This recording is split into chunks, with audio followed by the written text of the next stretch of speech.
예술과 문화의 도시 파리. 고대로부터 중세, 근대, 현대의 문화가 함께 숨쉬고 있는 도시며 어디서든 예술과 쉽게 만날 수 있는 도시다.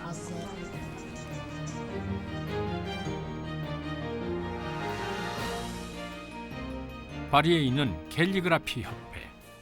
캘리그라피는 아름다운 손글씨를 뜻한다.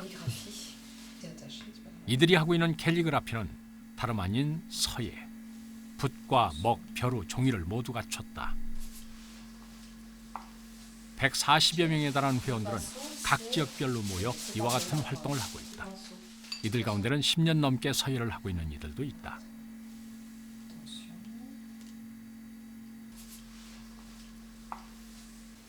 M'apporte, c'est comme un peu une récréation, une petite pause dans la semaine qui m'apporte beaucoup de calme, de sérénité pour ensuite travailler au quotidien.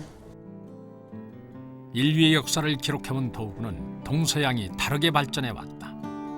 서양인의 손에 익숙한 필기도구는 펜, 알파벳은 펜으로 쓰는 문자다. 중세 때 거위의 깃털을 이용해 펜을 만들어 사용한 이후 금속 펜을 거쳐 만년필 그리고 볼펜으로 발달했다. 딱딱한 펜의 문화에 살고 있는 이들에게 부드러운 붓은 손에 익숙하지 않다. 섬세하고 날카롭게 지면과 맞닿는 펜과 달리 은근하고 부드럽게 종이에 미끄러지는 붓은 전혀 다른 경험이다. 이들이 서예를 통해 얻으려고 하는 것은 무엇일까? 인종의 차이, 문화의 차이를 뛰어넘어 자신을 찾아가게 하고 예술과 미에 접근하게 하는 서예의 힘은 어떤 것일까? 동양의 벽을 넘어 세계로 들어선 서예. 서예는 동서양을 잇는 소통의 도구가 될 수 있을까?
옛 동독의 경제 수도였던 라이프치히.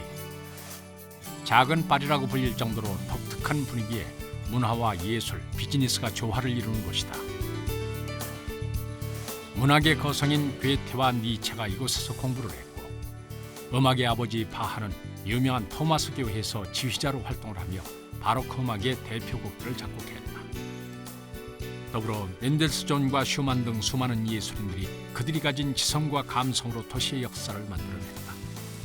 풍성했던 과거의 문화를 이어 현대에 들어서는 출판이나 인쇄 문화가 발달했고 통독 이후 다양한 세계 문화를 적극적으로 받아들이는 가운데 특히 현대 미술이 주목받고 있다. 78년의 역사를 지닌 구통독 최대 규모의 국립 라이프치히 그라시 박물관.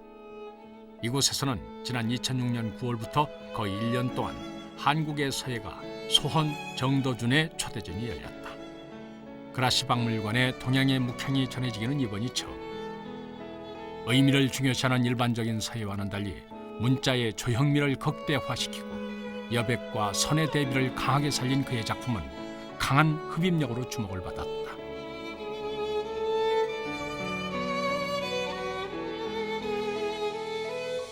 Die Welt auf ganz einfache Formeln oder ganz einfache Wörter zu bringen, ist eine große Kunst, die größte Kunst überhaupt. In ganz wenigen Worten die Welt darzustellen. In der Kalligraphie künstlerische und philosophische Tiefen ausloten, herausfinden, die man vorher nicht gehabt hat. Es spielt also hier eine Rolle auf der einen Seite das reine Bild und auf der anderen Seite die dahinterstehende Geistigkeit. 현지 언론들은 동양의 문자 예술을 호기심 어린 눈으로 바라보았다.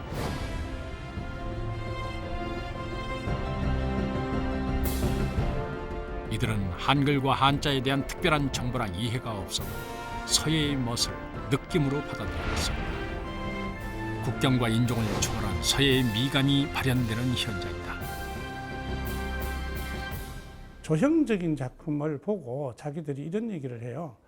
내가 이것을 의미는 몰라도 느낄 수는 있다.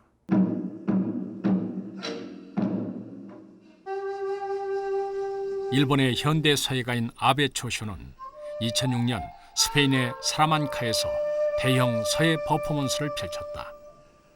이제까지 접해보지 못한 새로운 시대의 관중들은 갈채를 보냈다.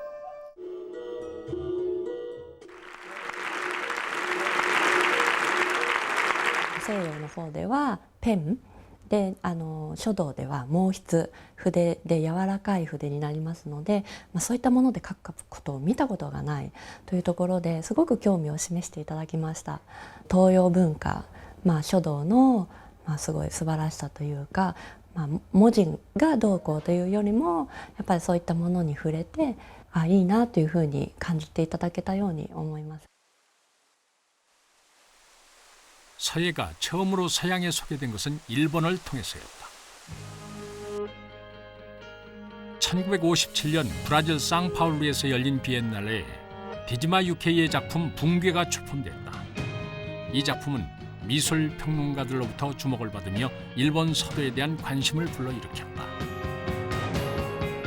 한자를 알지 못하는 서구의 평론가들도 작품을 보고 뭔가 붕괴되는 것이라는 의미를 이해할 수 있었던 것이다.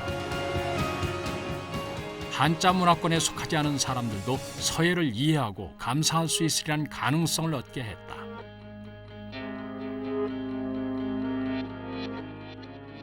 네, この崩壊って作品はね、第二次世界大戦で東京が大空襲でもう燃え上がってしまう。そのイメージを10年かかって書に表したんですよ。だから徹底的に物が壊れていくイメージを崩壊という文字を使って書に表現した作品。 それがそのブラジル人にも分かってもらえたわけね。そういう意味で非常にこれは画期的な作品です。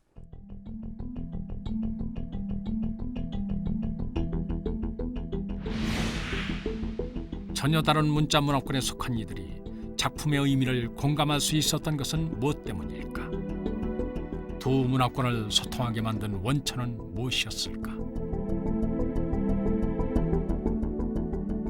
문자는 인류 역사의 증거다. 문자가 나타나면서 비로소 인류의 생활상이 기록됐고 그 기록이 과거를 현대에 이어지게 만들었기 때문이다. 문자의 기원은 그림 문자. 고대 문명이 형성됐던 모든 도시에서 공통적으로 그림 문자가 등장한다. 그 가운데 가장 오래된 것은 메소포타미아에서 발견된 쐐기 문자. 기원전 3300년경 메소포타미아 지역은 인류 최고의 문명인 수메르 문명이 꽃을 피웠던 곳이다. Et pourquoi? C'est parce qu'on écrivait sur le matériau qui était le plus facilement disponible dans ce sud mésopotamien, c'est-à-dire l'argile crue, sur lequel on écrivait ces signes à l'aide d'un calame taillé en triangle en forme de coin, d'où écriture cunéiforme. 젖은 점토판 위에 쐐기로 기호를 쓰고 자연스럽게 마르도록 두면 기록이 완성된다.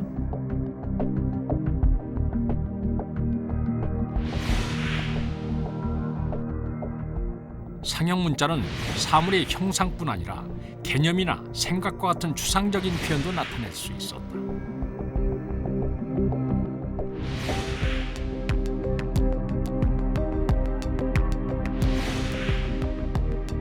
상형 문자가 여느 그림과 다른 것은 그 그림들이 의미를 지닌 사회적인 약속이라는 것이다.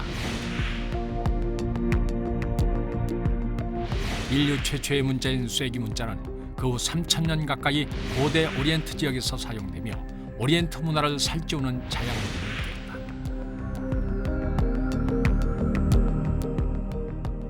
L'argile reste le support le plus couramment répandu, le plus facile à trouver, et toutes les bibliothèques sont écrites sur des tablettes d'argile crue ou séchée au soleil. Mais il y a aussi des inscriptions sur pierre, qui sont des inscriptions officielles, faites par les souverains, que l'on trouve sur la sculpture ou sur les murs des édifices ou des écritures rupestres, qui sont également écrites en écriture cunéiforme. 수메르의 기록은 기독교의 성서 시대보다 앞선 것으로 세상에서 가장 오래된 신화에 속한다. 이 쐐기 문자가 해석되면서 수메르의 도시국가들뿐 아니라 바빌로니아, 아시리아, 히타이트 등 고대 오리엔트의 역사가 베일을 벗고 문자사 연구의 단초가 열리게 된다.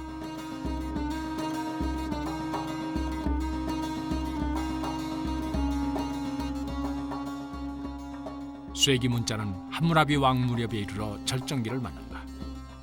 함무라비 시대에는 거대한 자연석의 법률을 새겨서 많은 사람들이 다니는 길에 세워두는데 쐐기 문자가 널리 사용됐음을 알 수 있다. 2미터 넘는 높이의 거대한 돌기둥에 새겨진 글씨는 가장 아름다운 쐐기 문자로 손꼽히고 있다.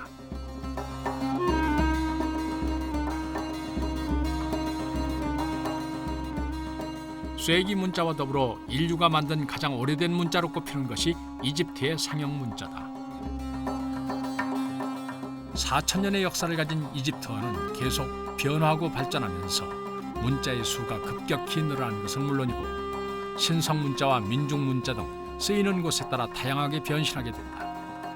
그러나 394년 이집트 팔레 신전에서 마지막으로 사용된 이후 고대 이집트어의 의미는 1500년 동안 칠흑 같은 어둠에 감춰져 있었다. 고대 이집트 문명으로 들어가기 위한 문 이집트 상형 문자.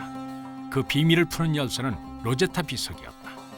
고대 이집트의 상형 문자, 상형 문자의 필기체인 민중 문자, 그리스어가 나란히 적혀 있었는데 암호의 단서는 그리스어로 적힌 프톨레미 왕의 이름이었다. 상형 문자 본문에 테두리가 그려진 글자를 유추한 결과 상형 문자가 바른 기호를 나타냈다는 걸 알 수 있었다. 象形的文字呢，就创造了书法的基础。但是后来，因为埃及文字在它的这个古埃及的时代，起到很大的装饰作用啊，所以当时书法和文字同时诞生以后，书法的艺术在埃及文字方面还是很大的成就。但是后来两种文字发生了一个重大的区别是什么呢？埃及文字走向了拼音，而中国文字呢，它从象形呢，走向表意。 세계 최대 규모의 문자 예술 서예 축제, 세계 서예 전북 비엔날레. 아시아 지역 서예 문화의 변화와 발전을 주도하면서 서예 대중화의 길을 개척한 것으로 평가받고 있다. 제6회째를 맞은 2007 비엔날레의 주제는 성찰. 한국, 중국, 일본 등 아시아 국가를 비롯해 미국, 프랑스, 독일 등 22개국에서 2,100여 명의 문자 예술인들이 참여했다. 국가와 문화를 초월해서 문자로 표현한 예술을 교감하는 자리였다. The Oriental tradition of calligraphy, now that the West has become aware of it and is learning about it, since the coming of abstract expressionism in Western art, the West has become very receptive to it and very much stimulated by it. And I think that this contact with Oriental calligraphy has taught us to appreciate the beauty of the line in itself. 형태를 구성하는 한 요소로만 여겨지던 선에 대한 서양의 인식은 동양의 획을 만나고 문화적인 충격에 휩싸이게 된다. 획이 지닌 생명력은 서양인들에게 신천지를 열어주었다. 세계를 향해 비상하는 선. 그러나 놓지 말아야 할 끈이 있다. 세계화를 어떤 그 시도하기 전에 우선 우리가 생활 속에 이제 그 서예를 살리는 게 중요하거든요. 그러니까 좋은 글씨, 나쁜 글씨를 일반 사람들은 전혀 모릅니다. 안 써봤기 때문에. 소수가 지금 그런 걸 하고 있지 않습니까? 문자 예술은 의외로 생활 가까이에 있는 예술이다.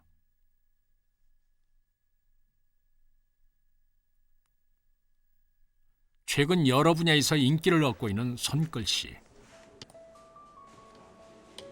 의미를 전달하는 문자의 본래 기능에 글자 자체의 순수한 조형미를 더한 것이 바로 캘리그라피라고도 부르는 아름다운 손글씨다.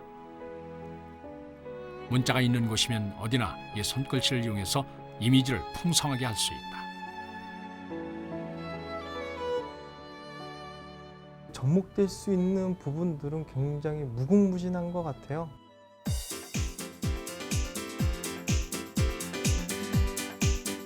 손글씨 효과가 가장 많이 쓰이고 있는 것은 책 표지와 영화 포스터다. 손글씨와 매체의 감수성이 잘 맞았을 때 대중에게 바짝 다가설 수 있다.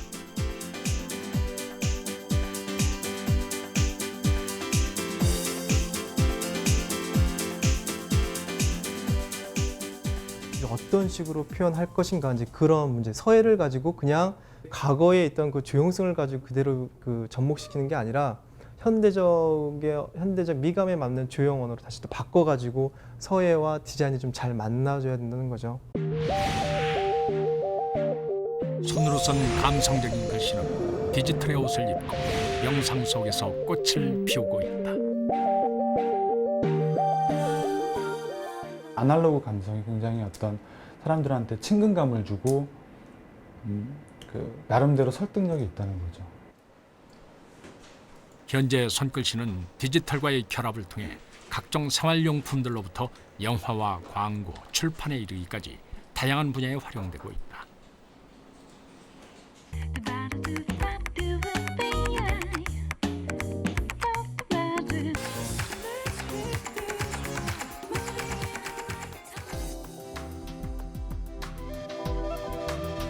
컴퓨터 활자에 비해 손글씨가 갖는 장점은 붓의 강약과 먹의 번짐에 따라 대상에 대한 감성이 달라진다는 점이다. 제품에 대한 정보를 알리기 위해서 글자가 나오는데 그 글자가 물론 그 제품의 감성하고도 맞아야 되겠지만 그냥 타이핑해서 나오는 거 하고 어떤 그 제품과 맞는 어떤 글자 형태와 어떤 그런 감성을 가지고 사람 손으로 직접 쓴 것이 더 사람들한테 쉽게 와닿고 감동을 줄 수 있다는 거. 조만간에 그 정관이라든지 어떤 사업 계획을 아름다운 손글씨를 생활 현장 곳곳에 활용하기 위해 서예를 전공한 이들과 디자이너들이 모여 한국 캘리그라피 디자인협회 창립을 준비하고 있다. 글씨 속에서 아주 애틋한 감정을 느낄 수 있고 아주 신나는 즐거움을 만끽할 수 있는 그런 어떤 다양한 표정을 우리 글에서 느낄 수 있다는 거. 그게 바로 그 표정을 만들어내는 글씨의 표정을 만드는 디자이너라고 볼 수 있죠. 2007년 7월 일본과 한국의 손글씨 전문가들이 교류를 위한 세미나가 도쿄에서 개최됐다. 일본에서는 상업서도란 이름으로 손글씨가 널리 사용되고 있다. 중고등학교 과정에 서예 과목이 들어있어서 일본에서 서예에 대한 이미지는 한층 친숙하고 현재 활동 중인 상업서도가들도 상당수에 이른다. かなりその書道的に書道の中でずっと伝統書道でやってきた人たちがまああまりにも展覧会ばっかりで束縛されてるとだからそれからはみ出てもっとこう自由な生活に密着したようなデザインの中でのねそういうのやりたいということで自然にこうそっちの増えていってる人もありますね。 컴퓨터를 사용한 억센 문자가 넘쳐나는 가운데 자연스러운 손글씨가 주목을 받는 것은 당연하다. 일본의 거리를 걷다 보면 감성과 표정이 있는 아름다운 손글씨를 곳곳에서 만날 수 있다. 거리뿐 아니라 생활 전반에 걸쳐 손글씨는 널리 사용되고 있다. 商業書道はきちっとしたそのルール基本を踏まえた上で商業書道をしてるのはそれはそれで楽しくていいと思うんですね。ところがその基本もその自分流で全くその生まれたまんま書いてるような字を自分で書くとこれが個性でいいんだっていうのはこれは非常に危険だということですね。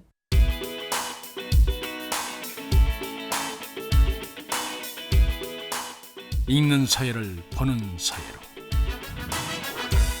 다시 쓰임이 있는 서예로 만들고자 하는 것이 생활서예. 앞서 생활서예의 길을 연 서예가 여태명은 누구에게나 편안하게 다가갈 수 있는 글씨 민체를 개발했다. 한글 소설의 필사본이나 편지글에 등장하는 민체는 작품으로 쓴 것이 아니라 읽고 기록하기 위해 생활글씨로 쓴 것이다. 여태명은 오래된 문서들에 등장하는 글자마다 자음과 모음을 해체하고 재조합하는 과정을 통해 오늘날의 민체를 탄생시켰다.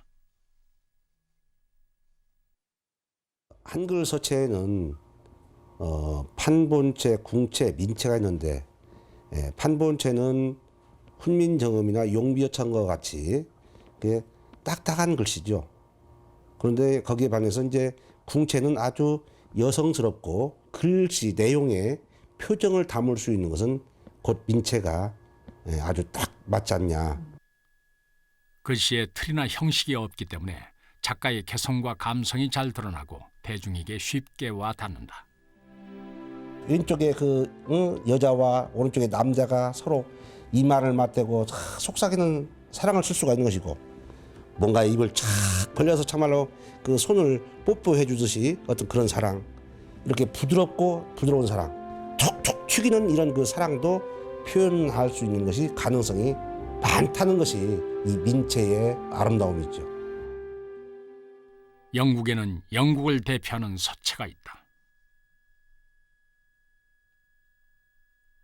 영국은 디자인을 제2의 산업혁명으로 여기며 특히 공공 디자인 영역에 많은 노력을 기울였다. 그 대표적인 예가 런던의 지하철이다. 런던 지하철의 사인은 적색의 원과 가로지르는 띠, 그 위에 적힌 글자로 구성되어 있다. 1916년 에드워드 존스턴이 개발해낸 지하철 전용 서체다.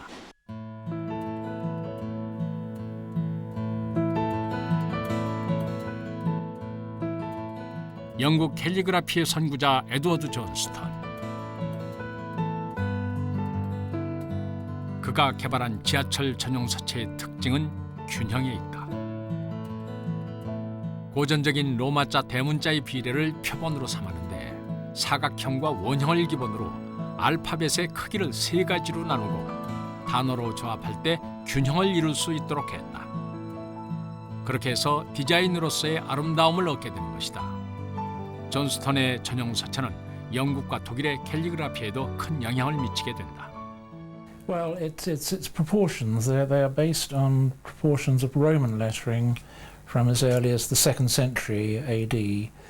That lettering is regarded nowadays as the kind of peak of the Roman letter carver's art, but it's all in the proportions. The proportions are in 3 main width groups: the round letters, the 3/4 width letters, and the narrow letters.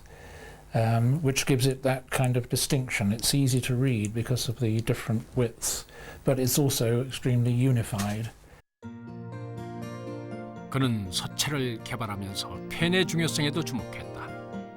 알파벳은 스스로 디자인된다는 자신의 말을 증명하기 위해 알파벳의 조형적인 아름다움을 돋보이게 할 전용 펜을 고안하기에 이른다. 이 펜을 사용해서 글씨를 쓰면 특정한 각도가 만들어져 활자 하나하나에 표정이 생기는 것이다.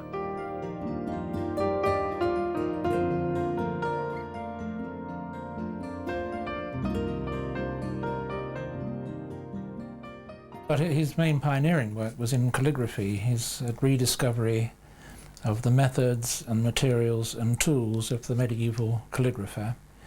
And it's through that discovery that he found that the broad-edged pen was the key letter-making tool.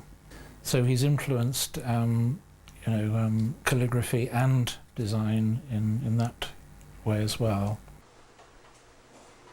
최근엔 개성 있고 아름다운 손글씨를 컴퓨터 글꼴로 만들어내는 방법도 모색되고 있다.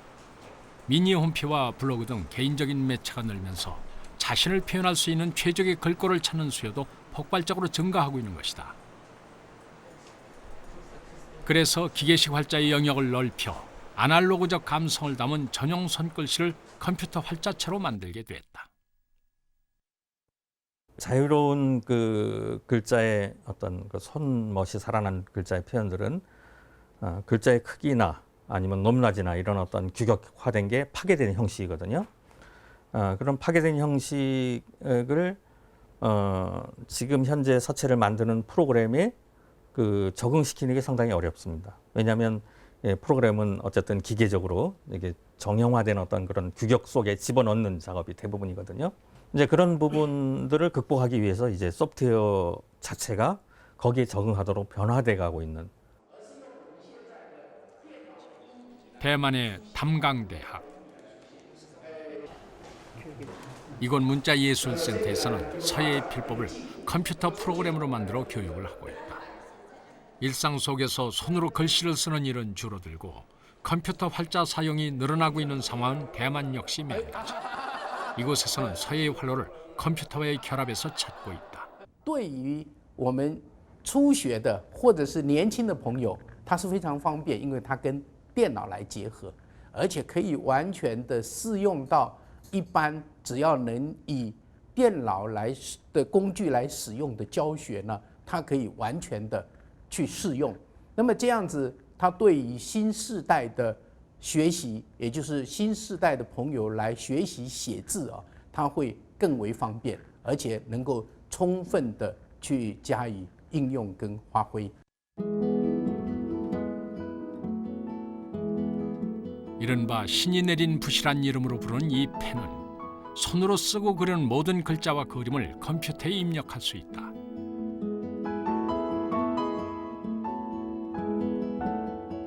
붓끝의 감각, 펜을 잡는 느낌까지도 표현이 가능하다. 컴퓨터에 저장된 자신만의 손글씨는 다양한 소재들에 접목시킬 수 있다. 笔墨当随时代啊，就是我们的书法一定要跟着这个时代呢与时俱进。也就是现在的这个时代，它已经进入了21世纪，它是一个电脑的时代。那我们要善用这个电脑的科技，然后让书法跟它结合起来。 첨단 디지털 기술이 이미 생활 곳곳에 적용되고 있는 유럽. 이곳에서 서예는 문명에 지친 이들을 치유하는 정신적 요법으로 다가서고 있다.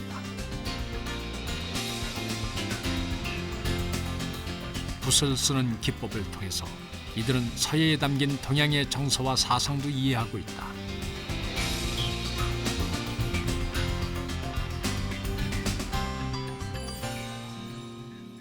Entrer dans la calligraphie, c'est d'abord s'asseoir. Il faut rentrer dans le rythme. Donc on développe la patience. Il faut accepter d'abord de commencer pas après pas. On fait un trait, on refait un trait, on refait un trait et on rentre comme ça dans le trait. 선긋기로부터 시작된 서예에 대한 관심은 동양의 정신과 문화에 대한 전반적인 관심으로 이어진다.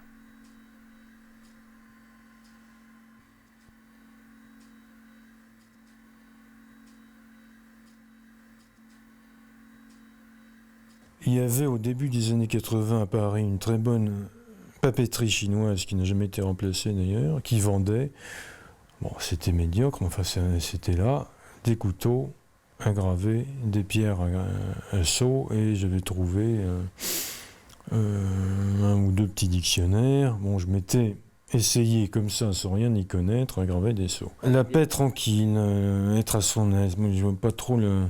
Bon, c'est le terme chinois, zuzai.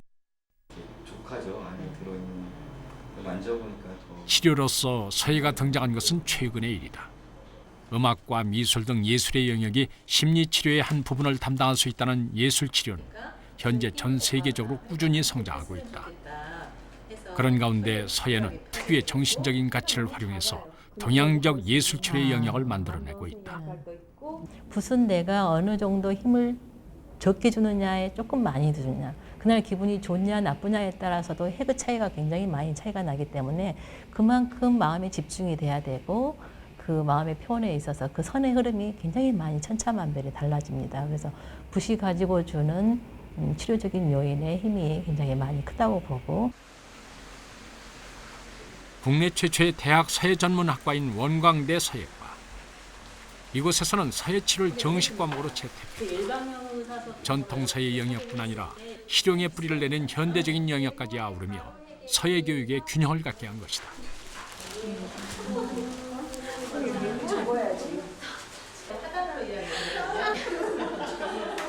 보통 우리 서예가 심신수양에 도움이 된다는 건 다 누구든지 알고 있습니다. 근데 심신수양에 어떠한 측면으로 기여하는가 이거는 별로 연구가 안 돼 있거든요. 거기에 대한 연구를 하는 게 바로 이제 서예 치료입니다. 단순하게 서예를 해가지고 심신수양에 도움이 된다라는 그런 측면을 넘어서 상담 심리 기법을 같이 이용을 하고 있거든요. 그래서 그러한 기법들이 이용됨으로써 서예의 어떤 교육 측면에서도 상당히 이바지하는 바가 크다고 생각합니다. 문자는 필요에 의해 탄생했고 그 문자는 사람의 정신을 담고 예술이 됐다. 끊임없는 실용성의 요구에 마주하고 있는 지금 서예가 지켜내야 할 본질은 무엇일까?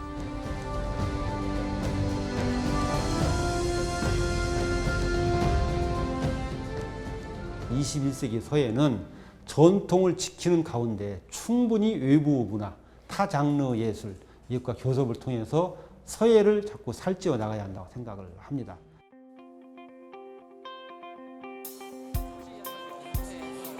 뉴욕과 시카고, 프랑크푸르트에 이어 아시아를 대표하는 중요한 출판 박람회로 꼽히는 도쿄 북페어.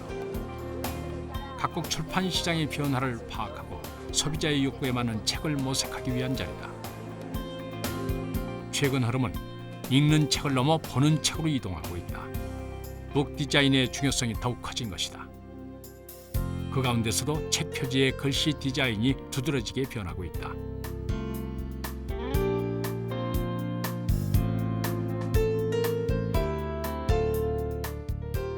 책들이 그전에는 이제 정보 중심에서 이 비주얼 중심으로 시각 정보 중심으로 옮겨가고 있는 추세에 있어요.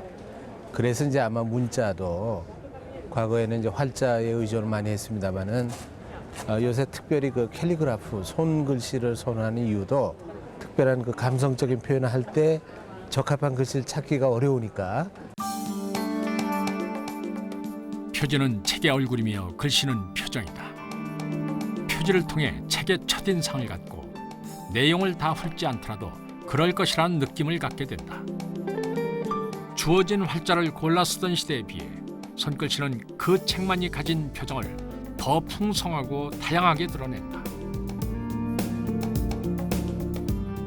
지금까지 우리가 답답하게 갇혀있던 그 기계적인 문자 표현의 세계, 직선적인 활자 세계를 넘어서 우리의 손과 몸이 동원이 되고 그것이 도구가 되는, 나아가서는 붓을 넘어선 새로운 문자 표현의 가능성의 세계, 이렇게 된다고 그러면은 서예의 영역도 넓어지지 않을까. 우리나라 북디자인 제1세대인 정병규. 과거 활자 디자인과 손글씨를 거쳐 이제는 붓을 넘어선 새로운 표현 방법을 실험하고 있다. 붓 이외의 여러 가지 새로운 가능성을 가진 도구들도 서예의 지금까지 전통적인 서예의 붓과 함께 어우러져서 표현이 된다면은 21세기는 새로운 문자 이미지의 폭발하는 에너지가 우리 앞에 드러나는 세계일 것이다. 문자 이미지의 폭발하는 에너지는 이미 한글로부터 주도되고 있다. 2007년 독일의 구텐베르그상은 한국의 시각 디자이너 안상수를 주목했다. 이 상은 금속 활자 발명을 기념하기 위해 제정된 것으로 책 붓과 관련된 예술적, 학문적 성취를 인정받은 이에게 주어지고 있다. 우리 문화의 모든 껍질을 다 벗겨보면 실제로 거기 남는 것은, 구체적으로 남는 것은 전 글자라고 보거든요. 그 글자 속에 이렇게 모든 이렇게 정신이 들어가 있죠. 물론 이제 글자는 낱말이고 언어고 하겠지만, 그걸 이렇게 붙박이로 우리가 확인할 수 있는 것은 소리는 말이고, 시각적인 어떤 형태는 그게 글자일 수밖에 없죠. 저는 뭐 글자라는 것은 그 문화의 씨앗이라고 저는 생각합니다. 안상수의 타이포그래피 작품 전시회가 열리고 있는 파리의 아나톰 갤러리. 1980년대 그는 안상수체란 네모꼴을 벗어난 독특한 글씨체를 개발했다. 그가 주목한 것은 한글의 뛰어난 디자인적 조형성. 창제 당시부터 한글은 기하학적이고 현대적인 조형성을 품고 있었다. 더구나 다가서는 이의 상상력에 의해 무궁무진하게 변화한다는 점도 한글만이 가진 폭발하는 에너지다. 한글이 가진 이미지를 끊임없이 변화시켜 에너지를 창조하는 일이 바로 안상수의 작업이다. 타이포그래피하고 서예는 그 한 몸이에요.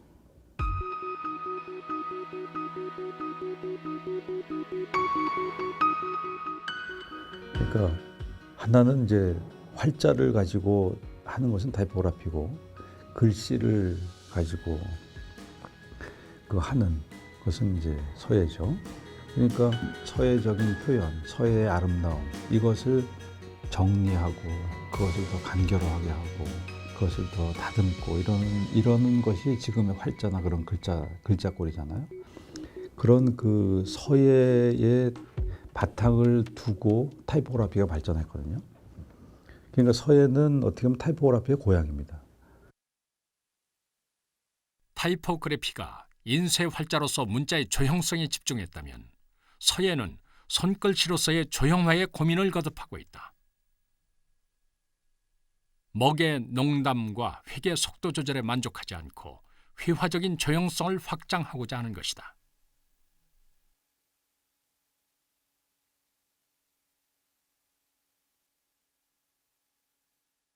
저는 서예를 오히려 서양의 어떤 미술적 조형 원리로 자꾸 읽어내기 시작하니까 오히려 본래 가지고 있는 서예의 깊이하고 또 거기에다가 서양적인 어떤 구성하고 결합됨으로써 훨씬 더 재미가 있어진 것 같습니다.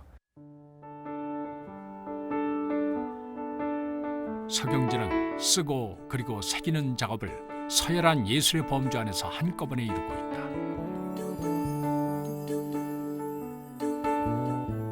화선지를 넘어서고 먹을 넘어선 서예의 확장은 강력한 에너지와 설득력을 지니고 있다. 서예인들 단순히 재현만 한다고 해서 서예적 그 가치관을 지킨다라고 보면 곤란하겠죠. 글씨를 얼마만큼 효율적으로 예쁘게 기능적으로 잘 쓰는 게 문제가 아니고, 그 작가의 철학이라든지 그 시대상이라든지 그러한 것이 반영되어서 새로운 메시지를 전해줄 수 있는 문자 예술.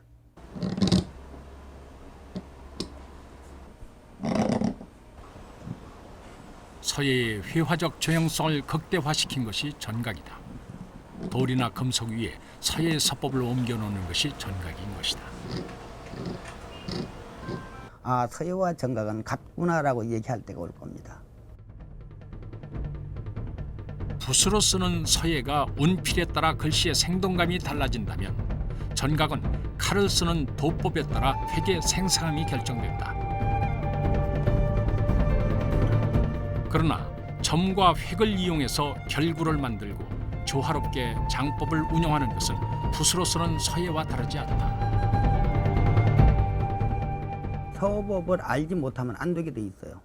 전각 쪽에 들어와 보이면 서법도 있고 조형언어도 다 있고, 서예 쪽에도 들어가 보면 전각에서 말하는 조형언어가 다 들어있죠. 전각이란 아날로그와 디지털 영상이 만나 탄생한 전각 애니메이션. 칼끝보다 섬세한 전각의 획이 영상 속에 살아있다. 정적인 전통 예술을 움직이는 영상으로 바꾸는 과정을 통해 피력은 전각에 머무르지 않고 소통의 날개를 펼치게 된다. 이 동양 예술은 서예와 회화, 서예와 음악, 서예와 무용, 서예와 건축 다 소통할 수 있는 기본적인 요소를 간직하고 있습니다. 화선지 안에 가두어두기에 서예의 가능성은 참으로 무궁무진하다. 조용히 있으나 쉼없이 움직이는 절제된 역동성 속에 서예의 가치가 있다. 붓끝에서 탄생하는 획은 과거와 현재를 넘나든다. 종이 위에 번지는 묵은 동양과 서양의 경계를 허문다. 고전의 서예로부터 현재 변화하고 있는 서예까지 이들은 문자 예술이란 하나의 이름으로 에너지를 응축한다. 선을러와 합을 지향하는 시대. 그러면 선이 뭐냐? 경계선이거든요.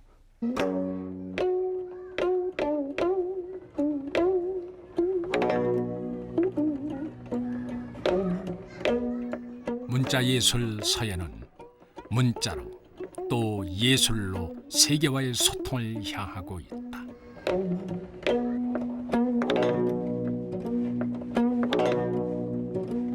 서예와 회화의 경계선, 서예와 음악의 경계선을 넘어서 서로 만나는 그런 시대가 진입했다는 얘기죠. 바로 이 시대가 그런 시대이고 또 서로 소통할 수 있는 어떤 근거가 다 이 모든 예술이 동양의 동아시아 예술이 다 가지고 있다는 것이죠. 이제 서예를 손에 쥔 작가의 고민이 서예의 미래를 결정할 것이다. 我们向他学习，但是也最终的目的还是在创造。 이 시대가 요구하는 서예의 정체성을 적극적으로 찾아 나서야 한다. 伝統的な芸術文化はもちろん尊重しなくてはいけないと思う、学ぶことは多いと思うんですけれども、それを踏襲してただその中でそこを目指しているだけでは今の時代には通用しない、どんどん廃れていってしまうと思います。だからそれは伝統文化を重んじながらも新しい世界を自分たちで作っていかなきゃいけないと思うんですね。 서예의 고민은 이제 집중과 확산으로 집약되고 있다. 튼튼한 구심력을 다질 것인가, 보다 넓은 세계와 만나게 하는 원심력을 기를 것인가, 예술의 수준을 한층 끌어올릴 것인가, 생활 속으로 바짝 다가갈 것인가. 그것은 단지 작가들만의 몫이 아니라 서예를 향유하고 소비하는 우리 모두가 함께해야 할 고민이다. 서예의 본질은 저는 역시 사람이라고 생각을 합니다. 서양 미술이 들어오면서 서예가 사람을 떠나서 글씨를 하나의 조형물로 보고 그 조형을 그리고 쓰고 하는 그런 그 예술로 되어가는 경향이 많이 있었거든요. 그런데 이제는 그것이 다시 사람으로 돌아와서 그 사람을 글씨를 통해서 그대로 나타낼 수 있는 그런 예술로 되어야 한다고 생각을 합니다.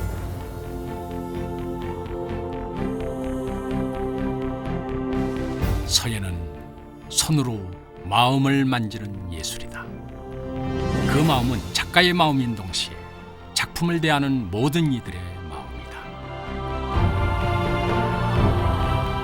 기쁨과 슬픔을 지니고 위로와 평화가 필요한 모든 마음들의 때론 가고 때론 고요한 손길로 다가올 때 서예의 예술성은 완성될 수 있을 것이다. 공유와 공존, 접촉과 교류, 심화와 확장, 그를 통해 더욱 사람에게 가까이 다가가는 것, 그것이야말로 이 시대가 원하는 진정한 예술혼이 아닐까.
인류의 역사와 정신유산의 축적인 문자.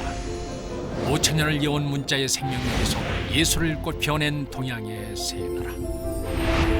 문자예술 서예는 동양예술의 정수이자 동아시아 문화를 이해하는 열쇠다. 서예의 살아있는 생명력은 오늘날 한중일 세 나라에서 어떻게 변화하며 창조되고 있는가. 서구와의 물결 속에 묻어두었던 문자예술 서예 재발견을 통해 21세기가 요구하는 시대 미학을 만나보자.